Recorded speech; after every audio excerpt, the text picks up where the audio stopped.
let's start. Before we start the discussion, my first question actually goes to Emma.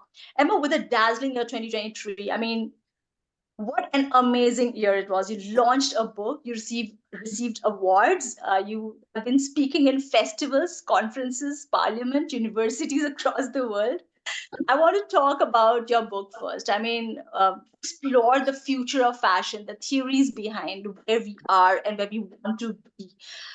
In fact, while SFM is hosting the book club on total ethics fashion, we had elaborate discussions, about chapter by chapter. We observed that the book is on a mission to illuminate, I mean, the interconnectedness of injustice happening across supply chain harms not only people and the planet but also our fellow animals. And I think even right now, when we talk about sustainable fashion, we usually talk about the environmental aspect of it. When we speak of ethical fashion, we talk about the garment work, but nobody's talking about the animals. So please tell us, what is the major challenge you have faced, because I know it's not a cakewalk. Yeah, I think first I want to thank Slow Fashion Movement for doing the book club with Total Ethics Fashion. I think it's amazing. And really the point of Total Ethics Fashion and coining that as a new term was what you say. I felt that there are so many people doing phenomenal work to protect the planet and how it's impacted by fashion, animals and how they're impacted by fashion, and people how they're impacted. But I think unless we recognize that, we are all a part of nature, and so our well-being is inherently intertwined, we're not going to be able to effectively solve these problems. If we accept that we can have a bag that is made of sustainable materials, but the person who made it is not paid well, it's still not that future we want. The same is true for if it's something that is exploiting animals, but the people are being paid well, or animals are protected, but the material is not sustainable. Like, we need to tick all three of those boxes. I think one of the big challenges with advocating for a system like that is that it is inherently more complicated, and that means it's more complicated to get more people on board. But I also think it offers a lot of opportunity to bring a lot of people on. The more that you kind of start to dig into how one supply chain impacts so many different individuals and ecosystems, it can actually help us build a much larger and more collective movement. So if we talk about the leather supply chain, for example, we know that there are deforestation risks there. We know that there's massive amount of methane emissions. We know that animal exploitation and ultimately the slaughter of animals is inherent to that supply chain. We know that forced labour on farms is common. There are often Indigenous land rights issues associated with deforestation. There's pollution that impacts both the environment and workers and communities around tanneries. Slaughterhouse workers often deal with perpetration-induced traumatic stress.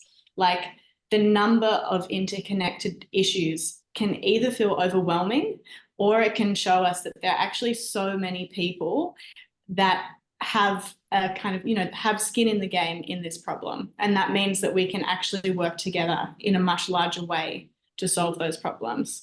So the Total Ethics Fashion Manifesto is what I put forward in the book and what Collective Fashion Justice is working towards. And it's basically 5 things that we think would make the fashion industry move a lot closer to a total ethics fashion system, because total ethics is a very big utopian goal. But these 5 things that we want is living wages, not just for the people who sew our clothes, but across the supply chain. We want a slow fashion system that is in line with planetary boundaries, and that inherently has to mean degrowth.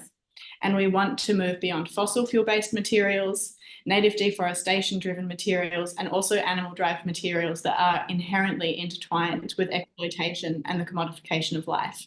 So that is what we work on. We work to change how students are taught about fashion. We engage with the industry to consult them and change their policies. And we also work with policymakers at a government level to, push that change on the industry when they aren't going fast enough. And we also do that through a lot of collaboration with groups all over the world, including the ones on here. So I'm very grateful for that.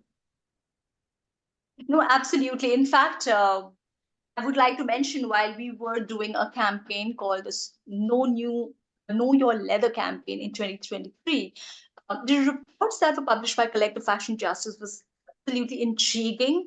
Even as a global movement, there were so many things that we were like very new to, the concept and everything. And I guess the documentary Slay by Rebecca Kibble, and you are so much involved with that, really was an eye opener. So thank you so much for what you're doing. In fact, that reminds me of how Kelly's journey has been translating what we need to speak about today. I mean, Kelly Fashion Takes Action was established in 2007 advance the sustainability in the entire fashion system through education, awareness, research, and collaboration that you've been doing. That means you work with the people who make, sell, buy, wear, rewear, dispose garments. And today we are sitting in February 2024. I mean, the SDG were born in the United Nations Conference on Sustainable Development in 2012. The groundbreaking and one of the most unfortunate incident, Rana Plaza incident, which happened in Bangladesh, was in 2013. The Paris Agreement at COP21 happened in 2015. So when you started Fashion Takes Action back in 2007, I mean, how was fashion then when you thought of starting this movement, and why was the conversation about sustainable fashion relevant then, and what has changed now that you're seeing like Emma is talking about animal rights and how we can do better? Tell us. Yeah, it's 17 years. There's a lot of change actually that's happened. Starting with the fact that, it was called green fashion. When I started out doing this, there was sustainable wasn't even a word that was being used. So I'd say the lexicon has drastically changed. Even now, like, with all these other terms, whether it's circular, regenerative, et cetera. So that's been huge. When I started the organization, it was really, it was sort of by accident. I was doing conventional fashion PR and events and just got really sort of tired of, so it's a long story, but as you mentioned in my introduction, I sort of got woke to the whole climate change thing and had 2 little babies and thought, my God, what's happening to this planet?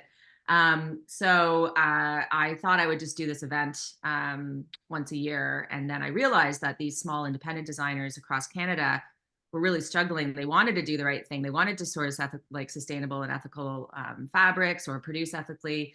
They didn't even know where to begin. So sort of slowly over the course of a few years, that's when we decided that we should become like a full-fledged, organization.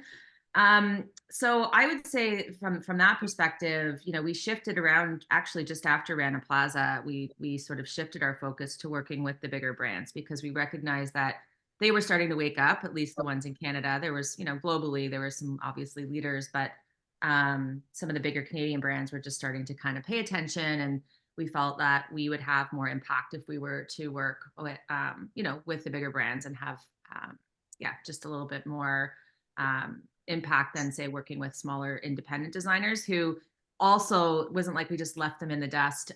There were a few other sort of groups popping up that were offering similar sort of services that we were doing, and so we felt like they were in good hands.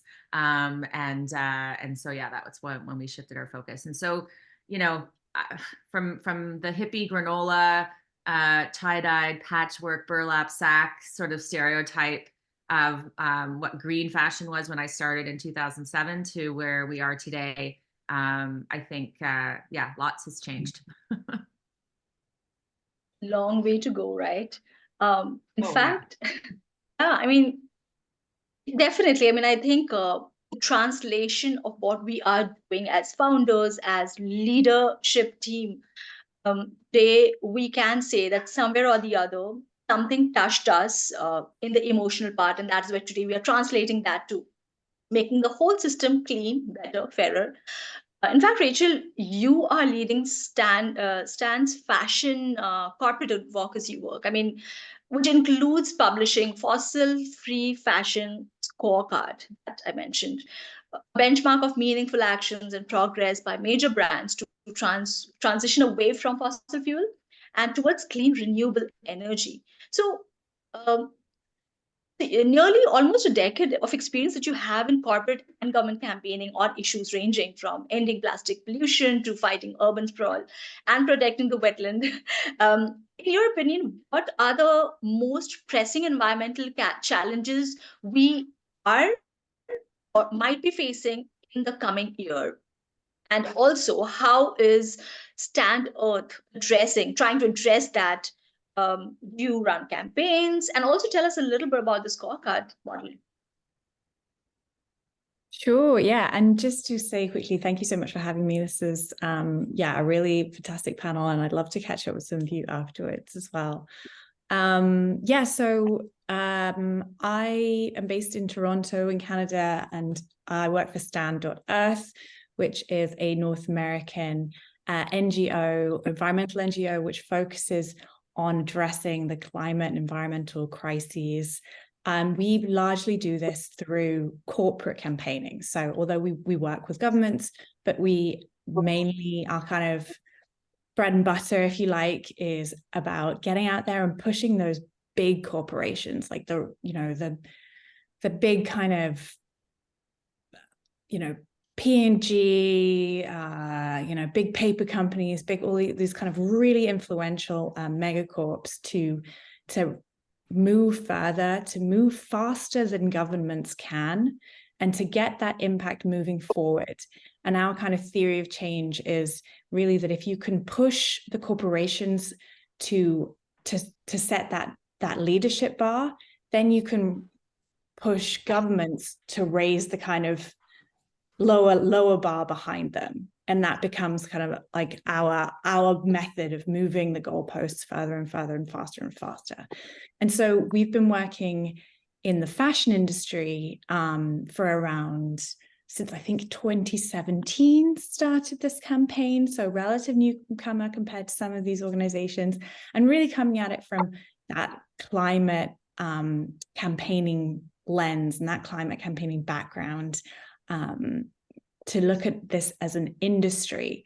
And so, when I talk about the fashion industry, I'm really talking about these big kind of behemoths, like the real giant top brands that have so much kind of power and leverage when it comes to having an influence on the planet. So, and I think what's really fascinating and what brought us to the fashion industry is that it really sits at this intersection of all of the climate and environmental crises that are happening and that we're seeing play out across the world, and in a way that hasn't really broken into the mainstream. And I think even now, even after all this time, people are talk about like the impact of the cement industry, for example, or steel, or obviously like fossil fuels, but like in many ways, I think the fashion industry is built on the fossil fuel industry. It exists as we know it because of the fossil fuel industry. And we could argue, I think, in a valid way, that it is in fact an extension of the fossil fuel industry. Most of the clothes that we wear and that are made of fossil fuels. They're made directly out of oil or gas. There's even a manufacturer in China that is looking into ways to make polyester out of coal. We know most of the manufacturing that happens because it happens in primarily in countries that are fueled by fossil fuels. I mean, most countries in the world are powered electricity by fossil fuels. But the sheer volumes that are being produced and the processes that are needed to make them very energy intensive require huge volumes of fossil fuels to make that happen. Shipping those products across the world is done on giant ships, which run on very heavy fuels, which are full of pollutants, highly polluting into the environment. And those that aren't tend to be sent on planes, which are 50 to 150 times worse for the environment. I could go on and on and on, but you get the picture. So I think, and beyond that kind of piece, you have the fact that the fashion industry also sits at the crux of the biodiversity crisis that is happening, in terms of deforestation, in terms of monocultures, pesticide use. The impact on biodiversity is huge, and that's only just starting to be talked about in the industry. And then, of course, it also sits at the real nexus of human rights, and the fact that, again, is only really starting to be talked about in a big way, of the fact that, as Emma has very eloquently put out into the world, we can't just address climate and planetary issues without thinking about the impact that it has on people.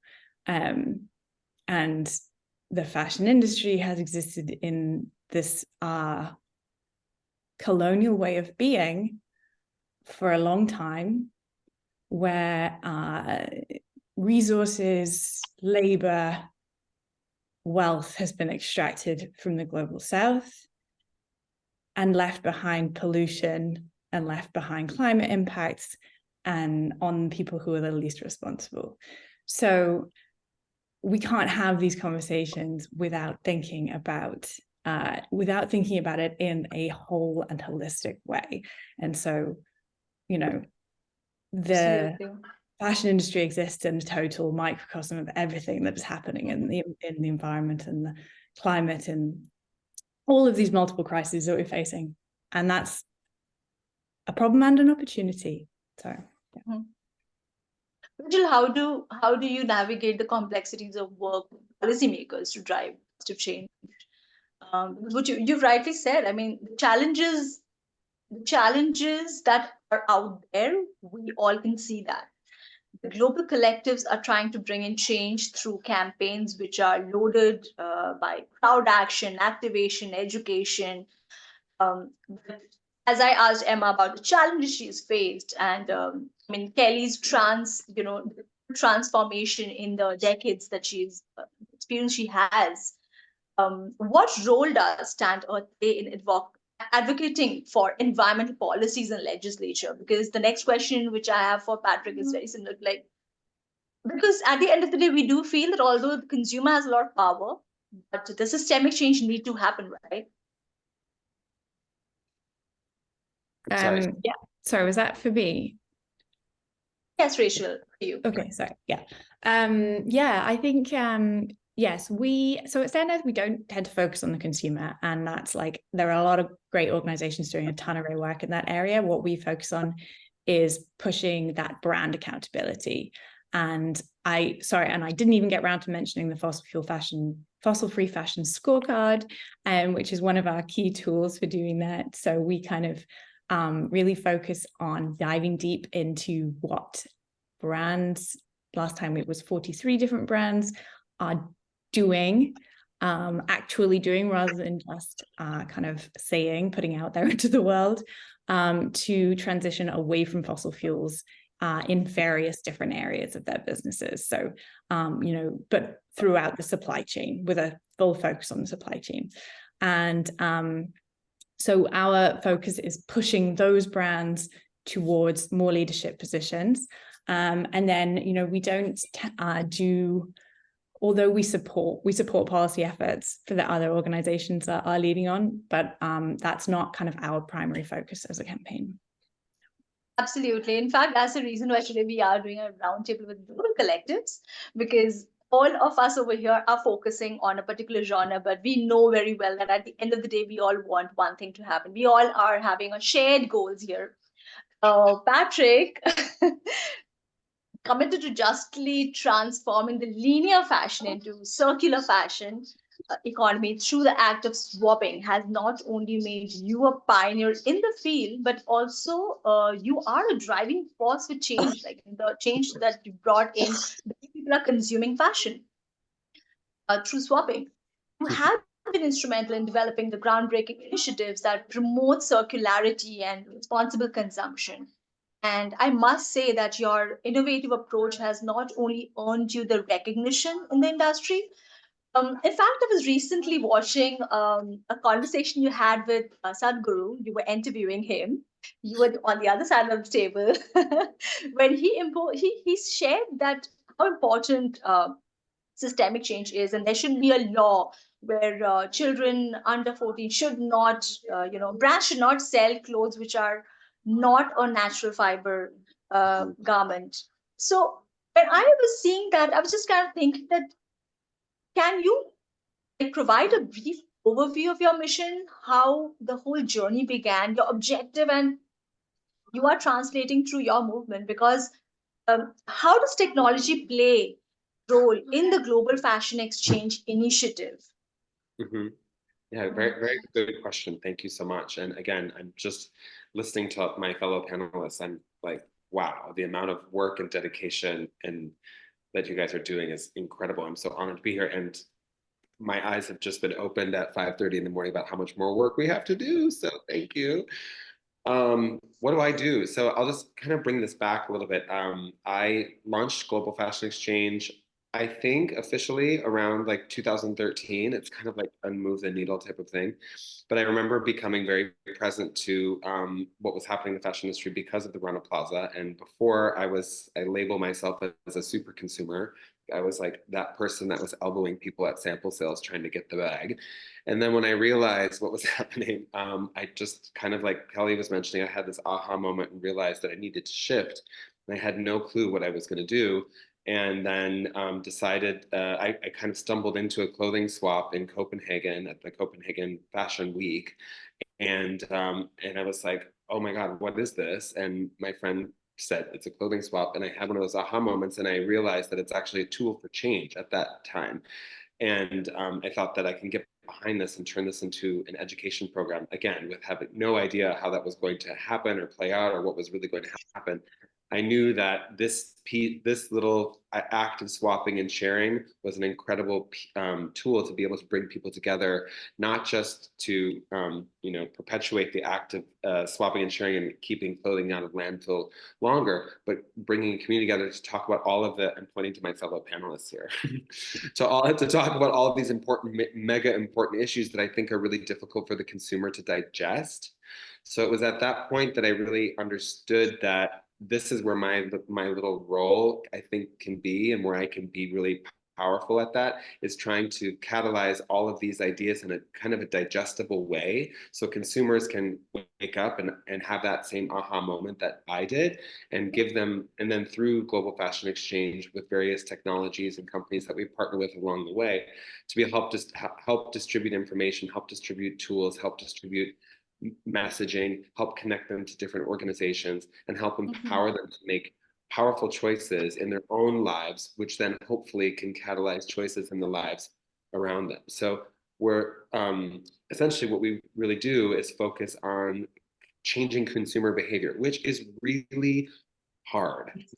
It's really, really hard. I completely agree. It's really, really hard. And like, it's like a never ending process. It's a never ending process. And, everywhere I go in the world, I'm always, campaigning about swapping. I'm always campaigning about campaigning about why we need to change our about how consumers can have more conscious habits for bringing clothing into their wardrobe universe, and how to connect with other individuals from all over the world to be able to do that. Because I feel like I've understood with our Global Fashion Exchange kind of network of swappers, which I think we're now in over 100 countries, just by connecting swappers and by saying like, Emma, you're going to connect with Kelly and you're going to talk about how swaps are working with you in different parts of the world, just by being able to help connect these youth, which we're actually focusing on with you now, Pooja, with our youth program, which is launching really soon. You find that this inspirational idea of that there's other people out there like me really helps people. It helps strengthen the idea that we need to pay attention to all of these other really important issues that have just been mentioned before before me. So yeah, that's what we do. And I guess to answer your question about how does technology play a role, that's going back to early days. I mean, technology in sustainable fashion wasn't a thing. Like it was those things, two things didn't coincide. And now what's really powerful is that, we're seeing tools come out to help, for selling vintage, or for on the supply chain side, we're looking at all of these incredible innovations with materials, like Keel Labs and powering collections with seaweed or mycelium and all that great stuff. So we're starting to see all of these companies and entrepreneurs really take on this challenge that I think is so, so important and so valuable. And I also want to just say one more thing, that we were super inspired by Emma. I'm also the editor of a French art and fashion publication called Urk Magazine. And where we actually took a stand last year when I curated our first issue called Impact, our print issue called Impact, which was all stories about fashion and people in the supply chain and people behind the brands. And we actually at that point took a stand, and we actually no longer allow any editorials or any story content that has new animal skins, feathers, or anything related to the animal supply chain. So Emma, you really, really, really inspired us with that. And that's important because I think the storytelling aspect of what we do is also important. And so for people to see that and understand that helps them in that transition. So how's that? Very well said. Very well Okay. said. In fact, Patrick, slow fashion movement is also a community facing movement. Like, the two major campaigns that we run annually, the slow fashion season campaign, where we invite people to pledge not to buy fast fashion. On the other hand, the second campaign is an educational campaign, Know Your campaign. And every year we take up a particular subject matter and we speak about that. And you rightly said that many a times the biggest challenge that we faced, give me a moment. Someone's at the door.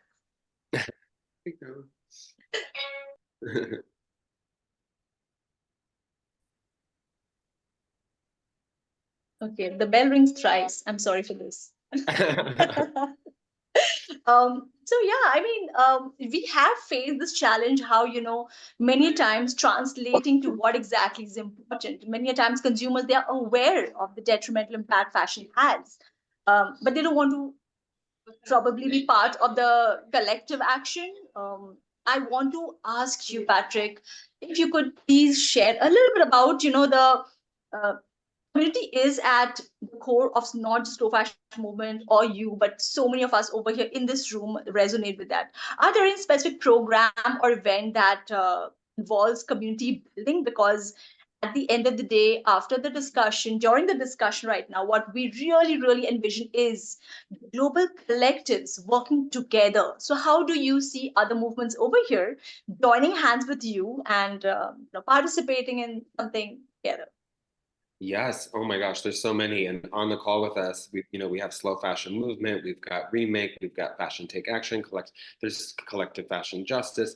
There's so many organizations that are out there that are activating in a way where it's about bringing people together. And I love the work that Kelly is doing with Fashion Takes Action, where she's made this huge conference for people all over the world to engage in, not just in person, but online.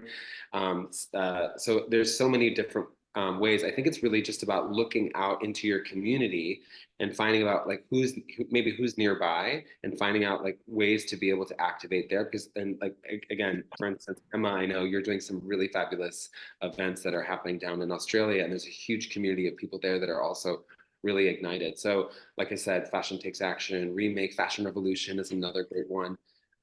So they're out there. And what I love about all of them is that they're all about bringing people together to ignite this message that we need to make positive change fast. Absolutely brilliant. Thank you so much.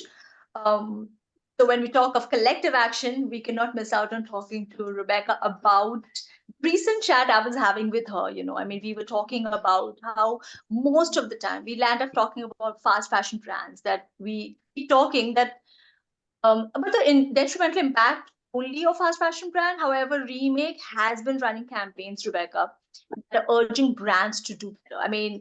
It the ongoing campaign that's happening right now, the Nike campaign.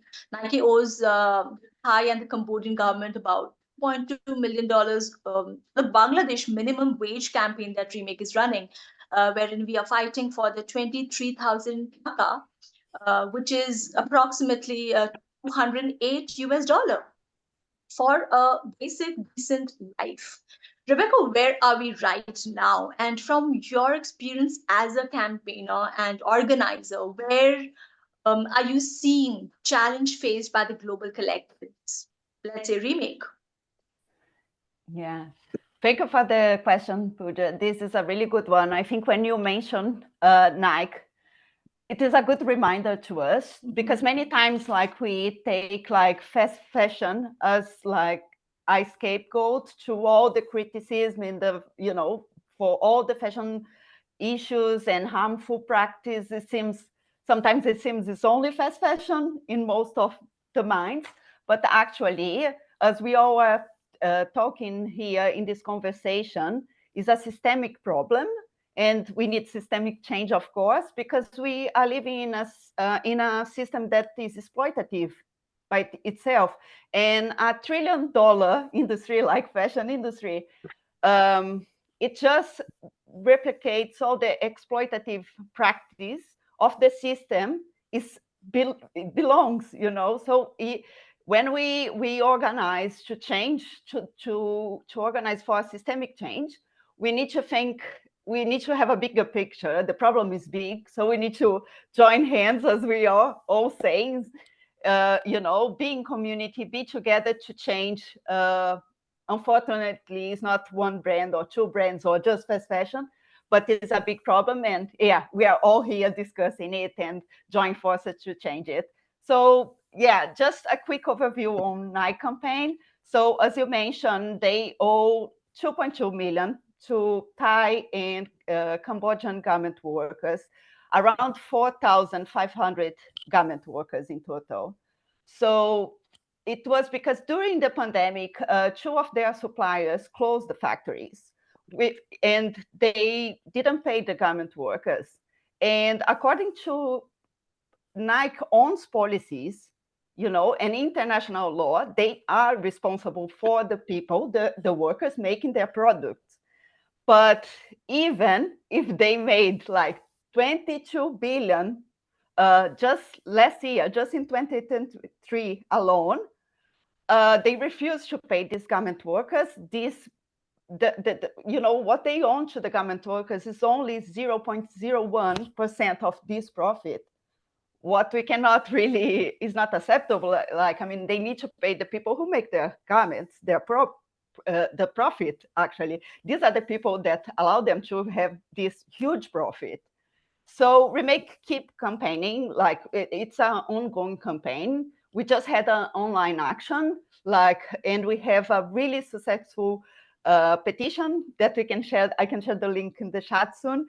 And we have now 120,000 signatures already. And we know this kind of pressure, public pressure, makes the difference. And we really encourage everyone to sign it and to put more pressure on Nike. Hopefully we'll get there. We had good results in the past, and I think we'll have a good result with Nike as well. I hope they pay their workers. And absolutely. Yeah. In fact, the work that you're doing is absolutely incredible, Rebecca, because while you're saying this, I also get reminded how the work that Emma's doing through the manifesto. I mean, it really targets the luxury brands as well. Emma, would you like to share a little bit about how the manifesto that is up on your website would be, translating the way brands are doing? Because I know Rebecca is talking about the garment workers part, but our conversation that we had that, why are we only talking about fast fashion brands? We need to talk about the luxury brands, and leather is like something that we talk a lot, and it navigates our conversation towards leather. Because also during our campaign, the No Leather campaign, we saw how the garment workers are getting affected physically, not only not being paid well, but even physically, they were going through a lot in the leather tannery. So that's about the manifesto once again. Yeah, I think the point that Rebecca made about the fact that it's not just fast fashion is so critical. I think a lot of the general public assumes that the higher price point that comes with like luxury fashion, that there's an assumption that that means the people who make those clothes are better paid, that part of that cost is going towards more sustainable materials, all of that kind of thing. But in reality, often it's just more profit for the corporation and no benefit to those that are exploited. The cost continues to be outsourced to people, to planet, to animals. In the manifesto, part of the reason we talk about the fact that we need living wages across the board, not just for the people who are sewing the garments, which is so important. And Rebecca, I wasn't actually aware about the Nike petition, so we'll absolutely share that. Is because I think, again, we only, because of Rana Plaza and a lot of fashion revolutions and remakes and all of these organizations work to highlight garment workers, we've only just really started talking about these people, and there's still a lot of the kind of general fashion consumers that aren't aware of them. And there are so many more tiers of the supply chain to go. There are the people who are making the materials that are being sewn. There are the people who are working in the processing facilities that make those materials, and in the farms or on the mines when we talk about fossil fuels as materials as well. And when you talk about leather, that means farm workers. And one of the things that I'm really interested to talk about is the fact that there are kind of a number of different issues that workers face. We've been talking about the economic issues. We can talk a lot about the physical injustices as well, work that is inherently dangerous, but there's also work that is like mentally harmful as well. The panel that I was on just earlier was about the crocodile industry. 60% of crocodile skins that are all really for luxury brands come from Australia, where I live. And we were highlighting Aboriginal and Torres Strait Islander people, so the Indigenous people to Australia who don't want their sacred totem animals to be exploited, but who also have very little job opportunity in the parts of the country that they live sometimes. So they're forced to work on the farms where they're exploiting animals that are sacred to them. And so there was workers talking tonight about how incredibly distressing that actually was for them. So I think, you know, that's one specific instance, but it's a good way for us to be aware of just the massive scope of problems and how they do all interconnect and how far back in the supply chain they go. Which so also, right, Rebecca. but like we're talking about it and we're working to solve it together now. Yeah, absolutely. In fact, I somehow feel, and that may be my personal perspective, that when we talk of social injustice, why are we just talking about the garment workers here? Even the consumers are not aware of so many things. Rebecca, I'm coming back to you. I mean, Way of Value, which is an ongoing campaign by Remake. Tell us about that, because, you know, I'm very sure that the kind of campaigns our collectives are doing here, Patrick through his work, Kelly through her, campaigns and the revolutionary act that you all are doing. How can the consumer change the narrative of fashion ecosystem right now? Because I really want to reiterate that today here we are talking so that we can work together in a collaborative way. We all are global collectives. We all want to do the same thing, change fashion for better. So please share a little bit about the way of value, because somehow I feel if a consumer gets to know about the crocodile, I mean, information Emma just now spoke, it feels so overwhelming. I mean, will a consumer go and buy that product when they get to know what it is made of? Yeah. Yeah, so I think when you start to educate ourselves, like I think it happened with all of us, we were just shocked with the volume of clothes produced or the way they were produced. And when you start to educate yourself and learn how this fashion industry can be harmful and exploitative with people, with animals, with the planet, and we just start to ask ourselves what we can do better, even if we think that is, of course, it's a collective action that will change, will promote a systemic change. We can all educate ourselves like, and learn more about it and the actions that we actually can take and make the difference. For example, on Remake, we have many campaigns going on that, you know, everyone can go to the Remake website, check you know, all the information, educate themselves, join the campaign, share them online, sign the petitions, make more pressure. And in this way, you kind of start to wear your values because you are understanding what you are actually wearing and preferring to have, you know, solutions for like to wear clothes that don't harm people, don't harm planet, don't harm the animals, you know. And this, for example, instead of buying something new, why not love the clothes that you have in your clothes, you know? And you just start to organize, learn and organize to change things, to change the system. And yeah, of course, there are many ways. Remake also has like the ambassador program that you can just join easily and become also part of a community, your local community, and organize, doing events, doing campaigns, promoting change in your place, and consequently in the industry around you and globally as well. No, that's amazing. In fact, that reminds me that so Patrick, how can individuals contribute to your mission? I mean, is there anything that you would invite, ambassadors or individuals, youth from all over the world, or the ones who are associated with other sister movements? I mean, would you like them to do? Is something that we could join in? And Yeah. also, I also want to ask you one more thing, that how do you feel about the slow fashion for Earth campaign? Because this time we have given our slow fashion season a name. It's called Slow Fashion for Earth and Beyond. And because the work that you are doing, it's a lot about transforming linear to circular economy within the fashion ecosystem. We are inviting community members to sign up for not buying new garments, but again, swapping is such an important and crucial slow fashion practice. Again, we are boiling down to the role of individuals, consumers, community members. Tell us. Gosh, that's a lot. I do want to, before I thank you so much for the question, I do want to actually also just kind of point back to Rebecca. It's about the advocacy piece. And I find that a lot of the work that we do is oftentimes within this echo chamber, which I think is great, that we have a strong community of people, you know, around the world that are focused and dedicated on these things.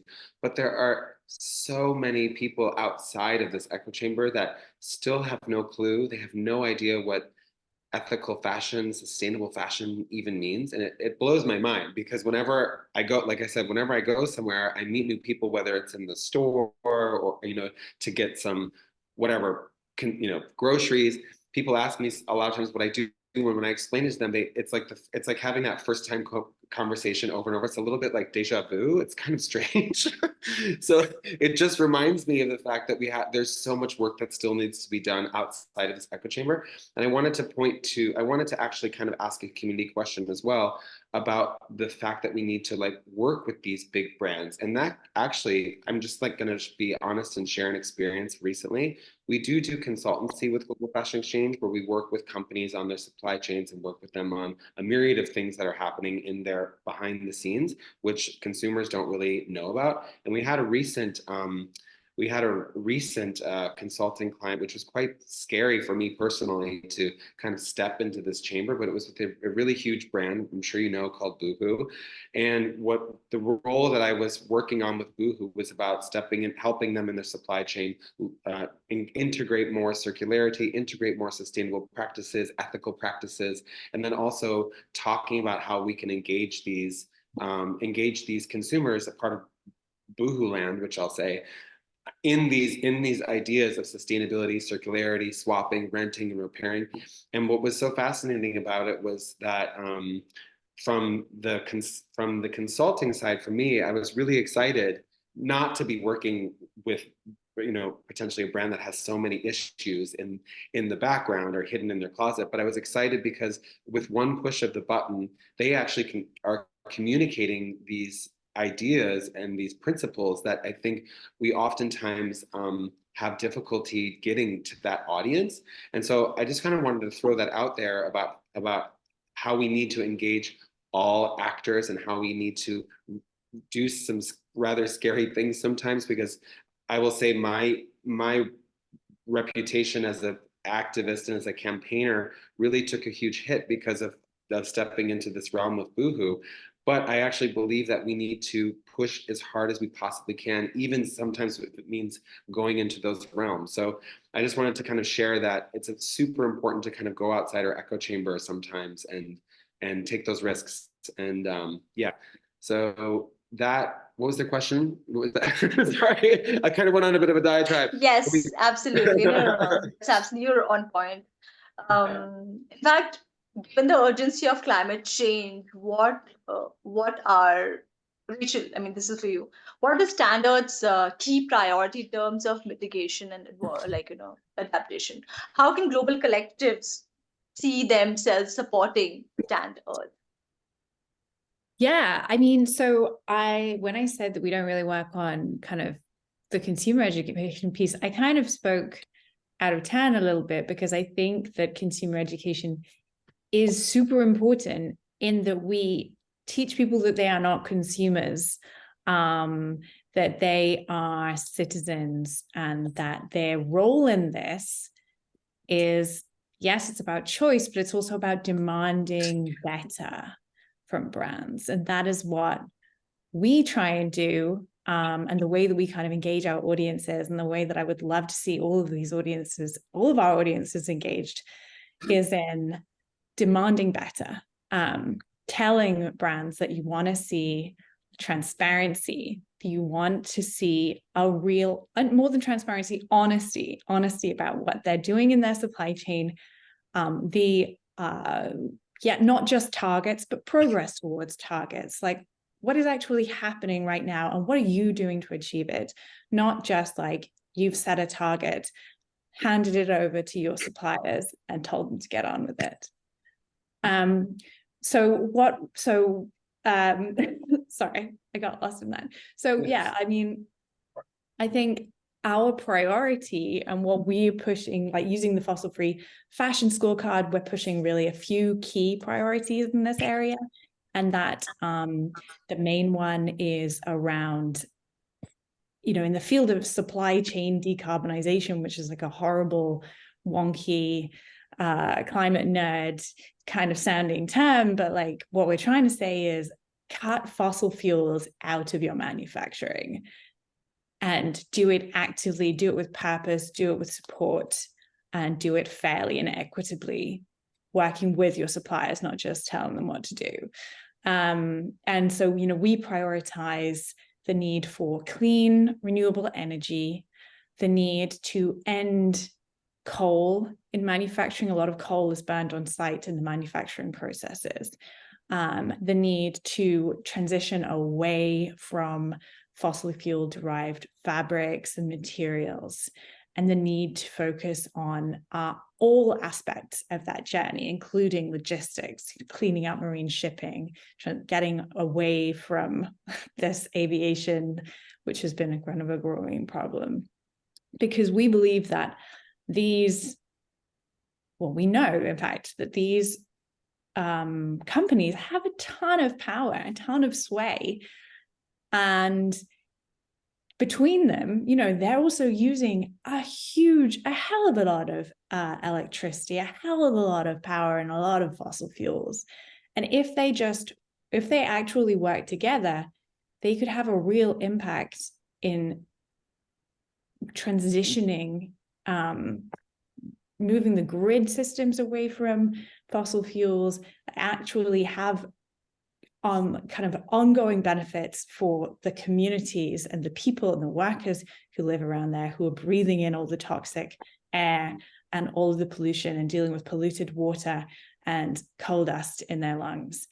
And so, that's a really important part of what we work on at Stand Earth. And we engage with brands, we talk to them, we have meetings, but we also we publish our scorecard, which is pointing out who, in fact, is saying things and not doing them, and who is kind of showing progress, and we kind of push them towards showing more and telling more and doing more. And then the other piece is really around advocacy, because right now, and we have a lot of conversations with brands with like, we can't do it. There isn't renewable energy. What are we supposed to do? And the answer is go out there, use your voice. Just as I would say to anyone on the street, use your voice, tell the brands to do better. They have the opportunity to go out and actually advocate for more access to renewables, to work together, to work with their suppliers and make that access happen and make that change happen. And, just sitting at the sidelines with their many billions of dollars and saying, oh, there's nothing we can do about it is absurd. So, that's my little pitch. Rachel, so about the scorecard, is it possible for any consumer to view that the scorecard which you're issuing to the brand? Can you tell us about that? Absolutely. And thank you for reminding me that I haven't said the website yet. Yes, you can see it at stand.earth/fashion. And you can go in, there's like a ton of detail that most people won't be interested in, but some of you probably will be, in terms of what each company is doing in a lot of different aspects of their fossil fuel phase out journey, which most of them are very much at the beginning of, I would like to say, but we really have seen progress. We continue to see progress, and that's an exciting thing. Please check it out. I'll put it in the chat as well. Please do that. In fact, what I can feel right now while I'm listening to all the response to the questions, all of you, is somehow I feel very, very empowered as a consumer, because on one hand, like Patrick is inspiring me to swap more. Rebecca is inspiring me to go and sign the petition. Rachel, the scorecard, I'll definitely have a look at that. And Slow Fashion Movement will be amplifying that on, we will be doing that soon. Emma's manifesto. Really, please share about Our Clothes, Our World, because you have done a tremendous work there, Kelly. Please tell us about that, and how do you envision it, and how is it going, and where do you see it happening? After this, there will be only just one question, as we are timekeeping, and then we will navigate to Q&A. If anybody has any questions, please feel free to write that down on chat. And I request the panelists, please share the petition link, the website link, and all of that on the chat, so that we all can, onto your website and save that. Thank you, Kelly. Okay, thank you. Yeah, I'd love to chat about some of the work we do. So I started the school program in 2010. It's called, 2014. So 10 years now. It's called My Clothes, My World. And really, prior to that, I was doing a lot of talks for, like, youth for us was really defined as more of a post-secondary. So I would go into colleges and universities and speak to, guest lecture and speak to different programs, as well as adult audiences. And I realized, consumer behavior change, and we've talked a lot about this on this call today, it's a very difficult thing to do, like, especially once you're an adult. And even more particularly when it comes to fashion. We're sort of programmed to shop. Retail therapy is a thing. You have a bad day, you go out, you buy yourself something new to wear, and you feel better about yourself. So at the time, my kids were 6 and 8, and I realized that they were old enough to start having, this is just around the time that the Rana Plaza collapse happened, and I had these conversations with them, and they were old enough to really understand, without going into too much detail, but they were also attending a school at the time that was really rooted in social justice and environmental actions. And so I was able to go into that school and give a bit of a presentation. And that was really the impetus for me to begin this program, which was, these kids, I think we take for granted that, that maybe they're too young, they can't handle the content, but they can. And I was really blown away actually by the response that we got, and the questions that we got, and the thought that went into them, and the emotions that came about. And so that was really the sort of beginning of the program. And to date, we've delivered it to over 35,000 students. It's for grades 4 to 12. So we are one of the only, if not the only, organization globally that has programming focused on this age group. we are curriculum aligned. We have school board, the largest school board in Canada, which is the Toronto District School Board, is an official partner of ours.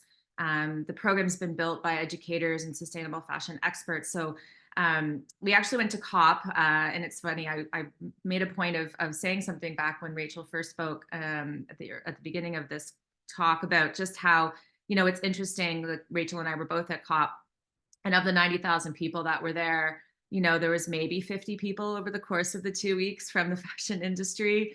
But yet it is an industry that is built on the backs of the fossil fuel industry, and intersects with so many other industries. And the whole reason that we went to COP was because we realized that, we have something pretty special with our program. We are building a global education coalition right now. Our work and all the other amazing work by these other organizations, it's important, I think, that we lift each other up, and we collaborate and we reduce duplication where possible, because we just don't have time to be reinventing the wheel. And so for us, because we have this program, we want to be able to offer it to other organizations that are interested in educating this age group and work with them to develop new content. So for example, Emma and I are in discussions about building a program around biodiversity. We've already sort of begun that work. So we're looking for content partners, but we're also looking for community partners. We're in talks with Fashion Revolution about working with them and all of their different country coordinators to actually bring the programming into those regions. We're talking to other big organizations like UNEP as well about supporting this program. So we're pretty excited about it. We do believe that fashion is a really great entry point for kids to learn about these bigger, broader climate issues. They get up every day and they get dressed. So it's fun and it's relatable for them. But we can, because it does intersect with so many other industries, we can really talk about everything from, farming and agriculture and, deforestation and biodiversity and human rights and plastics and manufacturing and pollution and like chemicals. It goes on and on. So yeah, just that's, I guess, my plug. And the only other thing I would say that we're really excited about right now at this particular time is the work we're doing in circularity. I know that hasn't really come up too much. So we are convening in Canada something called the Canadian Circular Textiles Consortium, and we have 100 stakeholders from across the value chain